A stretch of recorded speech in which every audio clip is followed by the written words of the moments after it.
हमले को लेकर रूसी राष्ट्रपति व्लादिमीर पुतिन की आलोचना दुनिया ही नहीं बल्कि उनकी खुद की जनता भी कर रही है। यूक्रेन में सेना के हमले को लेकर रूसी नागरिक लगातार प्रदर्शन कर रहे हैं, लेकिन अब कुछ दिल दहला देने वाली तस्वीरें सामने आई हैं, जिससे हर किसी के जहन में एक सवाल है कि कोई अपनी इच्छाओं को लेकर इतना क्रूर कैसे हो सकता है। देखिए ये रिपोर्ट।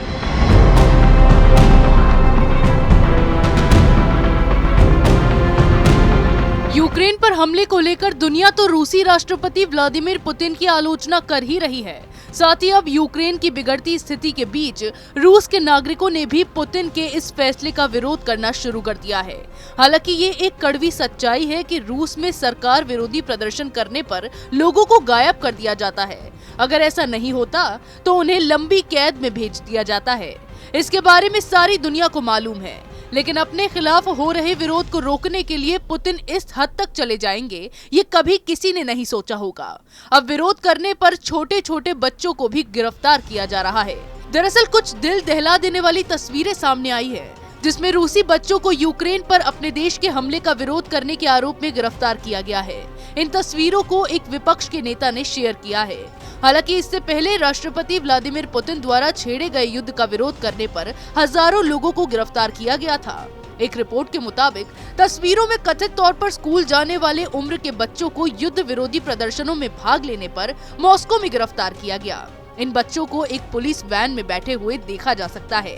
दावा किया गया है कि इन बच्चों को तब गिरफ्तार किया गया जब ये शहर में मौजूद यूक्रेन के दूतावास के पास फूल रखने गए थे। तस्वीर में देखा जा सकता है कि हरे रंग की टोपी पहने हुए एक लड़की बैठी है। इस लड़की के हाथ में एक प्ले कार्ड है, जिसमें रूसी भाषा में लिखा हुआ है कि अब युद्ध नहीं।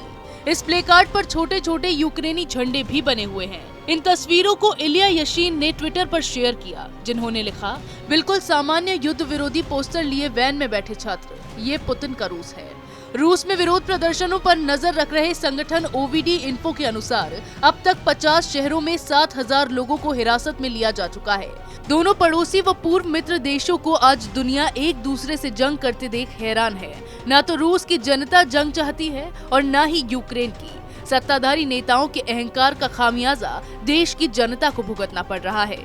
रूस में किसी भी विरोध के स्वर को कुचल दिया जाता है, लेकिन हजारों लोगों को इस बार युद्ध के खिलाफ प्रदर्शन करते हुए देखा गया है। लगभग 10 लाख लोगों ने युद्ध को समाप्त करने की मांग करते हुए एक ऑनलाइन याचिका पर हस्ताक्षर किए।